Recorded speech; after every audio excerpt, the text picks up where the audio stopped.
শান্ত পরিবেশে হঠাৎ নজর কাড়ে এক সাদা, গোলাপি কিংবা হলুদ রঙের কোমল পাপড়ির ফুল। এটি কাঠগোলাপ। নামটা যদিও গোলাপ, তবে এটি গোলাপ পরিবারের নয়। এটি এক অনন্য গাছের ফুল যা সৌন্দর্য আর সুগন্ধ দিয়ে অনেকের হৃদয়ে জিতে নেয়।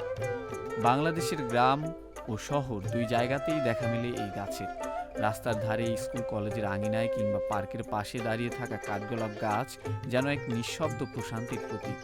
এর পাতা সবুজ ও চওড়া, আর ফুলগুলো ঘ্রাণে ভরা। শুধু সৌন্দর্যই নয়, কাঠগোলাপ গাছের রয়েছে ঔষধি গুণও। আয়ুর্বেদিক চিকিৎসায় এর পাতা ও ছাল ব্যবহার করা হয় জ্বর, ব্যথা ও স্নায়ুর সমস্যা উপশমে। ফুলটির একটি দারুণ বৈশিষ্ট্য হলো ঝরে পড়লেও এর সৌন্দর্য ও ঘ্রাণ অটুট থাকে। তাই অনেকেই বাড়ির উঠানে বা বাগানে এই গাছটি লাগান, শুধু সৌন্দর্যের জন্য নয়, শান্তি খুঁজতে। একসময় ধর্মীয় স্থানগুলোতেও কাঠগোলাপের ব্যবহার ছিল প্রচুর। এখনও মন্দির মসজিদের পাশেই দেখা যায় এর উপস্থিতি। কাঠগোলাপ ফুল আমাদের মনে করিয়ে দেয় প্রকৃতির মাঝেই লুকিয়ে আছে এক ধরনের নীরব ভালোবাসার প্রশান্তি, যার পরশে হৃদয়ে জুড়ে যায় নিঃশব্দে।